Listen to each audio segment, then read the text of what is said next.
I'm sure maybe you're familiar with the Rococo that took place in France, where the monarchs accumulated all the wealth.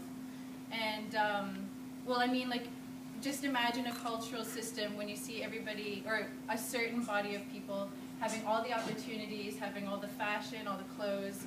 It would create a sense of envy. And so it was that sense of envy that was used as a motivational factor to European settlers who came to Canada and saw it as a promised land. I included a little picture here of 160 acres of free land for every settlers, which was advertised in Europe. Conversely, wealth to Iroquois tribes was shared amongst the communities. For example, it is tradition to spend hours on modeling a pipe to serve as a gift to another. The harm that was done by imposing such contrasting culture onto Indigenous children in residential schools causes an identity crisis felt by Indigenous peoples nationwide and left me to answer riddles about my own identity. So, at the tender age of 7, my mother was taken by truant officers from her family and transported kilometers away to stay for months at a time at a residential school until she was 17. It was the Indian Act, written originally in 1876, that gave these officers, appointed by the state, to enter any place where he believes, on reasonable grounds, that there are Indian children between the ages of 7 and 16, or who are required by the minister to attend school, and enforce the attendance of Indian children at these schools, where the building, education, teaching, and discipline is decided by the minister and affiliated religious organizations. Dr. Peter Bryce, the General Medical Superintendent for the Department of Indian Affairs, in his 1909 review stated that schools were isolated, overcrowded, experienced poor sanitation, and lacking in medical care. Many accounts have surfaced and continue to surface today about the neglect, physical and sexual abuse, and policies meant to enforce what is now known as an attempt of cultural genocide. Residential school is decided to be a significant phenomenon that has caused a complex array of overlapping symptoms that cross generations, and I believe manifests strongly in the psyche and in the educational system.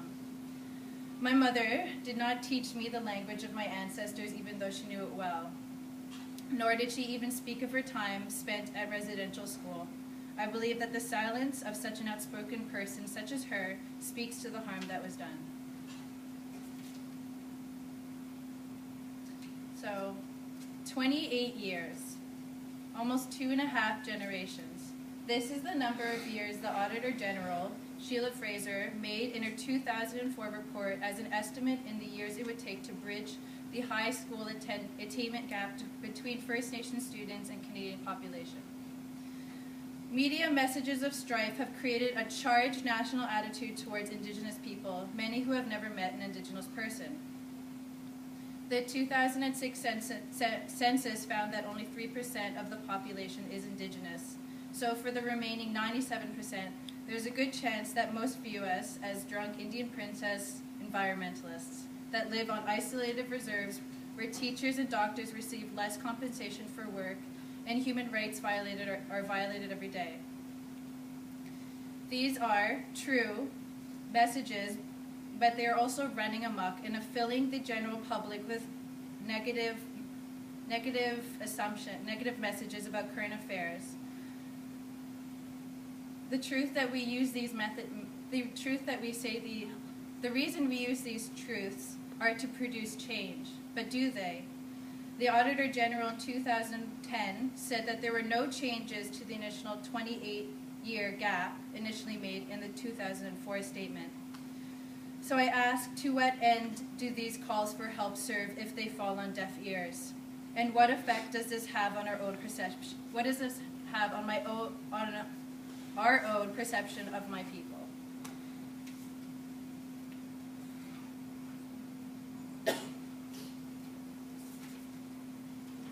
Canadian history, identity, culture, textbooks, written following the Ontario curriculum guidelines and distributed across the province, start with European settlement. This being one of them. As you can see, the Unit 1 starts with early European settlement. Miranda Washinawaktok of Wisconsin Middle School was singled out in January of this year and punished by her teacher for talking Menominee during class. Here's the news article.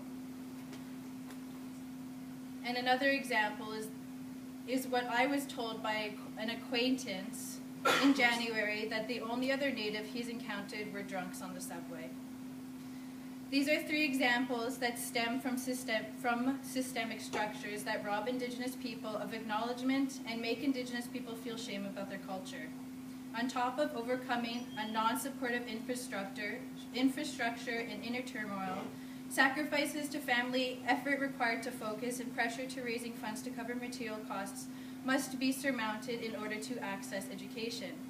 It is no wonder there are hard dropout rates and low standardized scores. The education system in Canada was not made for the Indigenous person.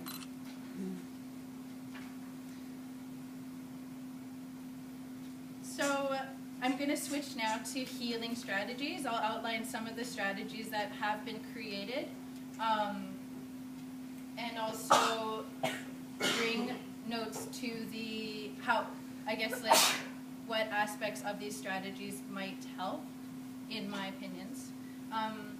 Maslow's hierarchy of needs is a westernized reflection of the Native American ideology of mind, body, and spirit. So I'm going to talk about Maslow's hierarchy, but have that mind, body, and spirit viewpoint in mind. So, in order for Indigenous students to prepare for rigorous academic demands, students need a set of strategies that address the psychological, the physiological, and systemic support needs. With reference to Maslow's hierarchy, the different needs are at the bottom: physiological, safety, belonging, self-esteem. These are all prerequisites to self-actualization. Self-actualization is at the top of the pyramid, and it's also the part that allows learning to happen. I'm going to elaborate on this a bit more. All people have these needs, and it is a combination of our immediate circumstances and our social structure that provides the support to maintain the physiological and psychological homeostasis required for growth. However, as elaborated on earlier, gaps exist for Indigenous people, causing us to be underprepared for academia. I will outline some of the current initiatives taking place that aim to meet the specific demands of Indigenous people and elaborate on their significance.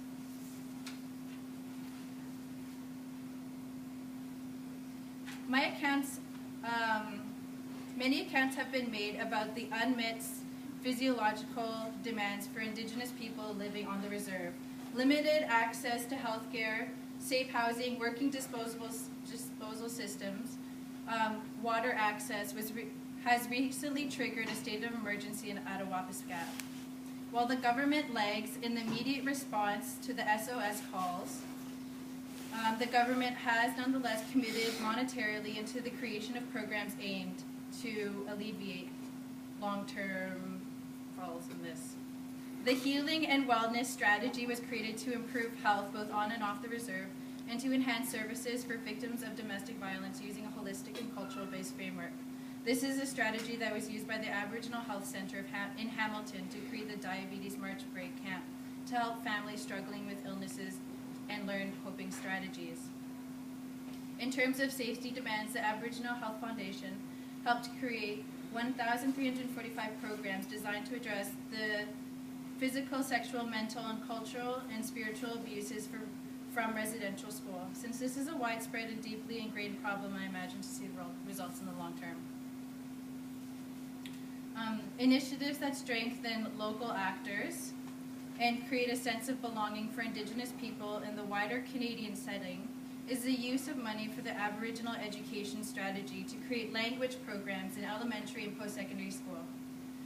For the past couple of years, St. Oliver Smith's Elementary School, which is the example I used in the introduction about Terry Lynn, they offer a 2-year immersion language program that allows elementary school students to learn the Cayuga and Mohawk languages instead of pursuing the traditional education curriculum.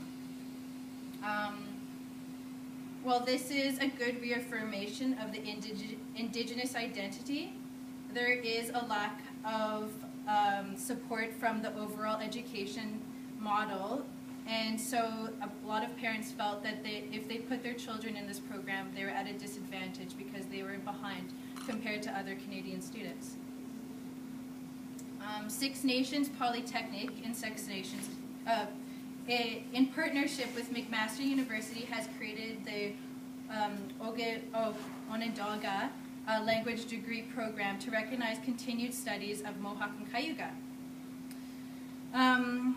So the creation of this degree program, I'm hoping, will maybe ease some of the anxiety felt by these parents who decide to put their children in elementary school for these language programs because they can pursue them in university.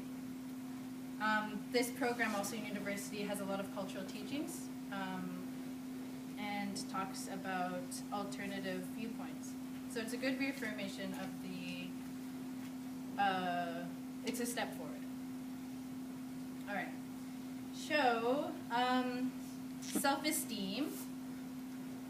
It comes from a variety of sources, but in the context of education models, it comes from the approval of teachers, of peers, and marks.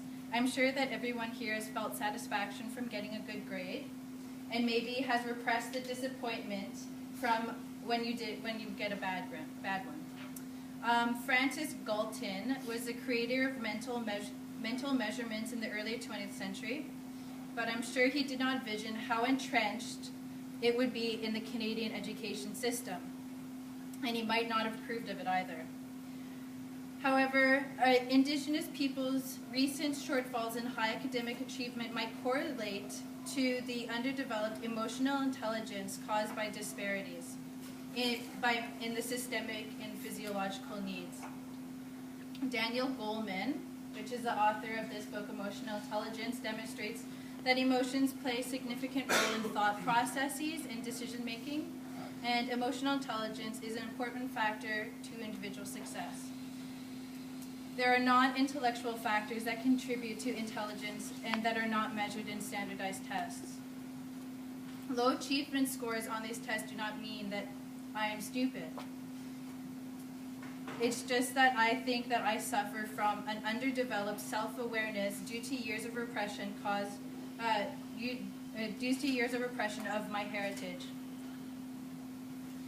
As stated earlier, the psychological needs of belonging are a prerequisite for learning. Fact acceptance, or the reliance on the work of others, is defined by Maslow to reside in the realm of self-actualization, found at the top of the pyramid. Because Indigenous people are missing the physiological, psychological, and systemic needs, this could be a factor in the low achievement score, and it has a negative feedback on the students' morale. If we want to help students reach high levels of career professionalism, we must create a solid foundation to meet their basic needs.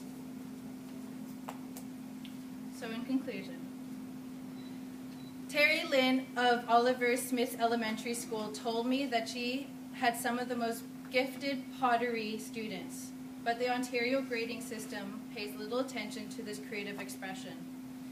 The widely adopted education system is embedded with cultural biases very different from traditional Indigenous values and full of repression mechanisms to hinder Indigenous cultural expression. The last residential school might have closed in 1996, but a lot of effort must be applied to change a system that is already in place. I outlined some of the initiatives created to support the needs of Indigenous people on their healing journey. What I want you to take from this is the desire to spread the word of Native American culture, because I know many Indigenous people who do not realize the wrong that was done to their people, nor do they understand why they are so angry. I believe in Daniel Goleman's message about the importance of emotional intelligence in developing overall intelligence, and I support the movement to heal from the inside out before putting demands on oneself to change from the outside in. Merci Cho, and thank you for listening to me, and I hope everyone has a good day.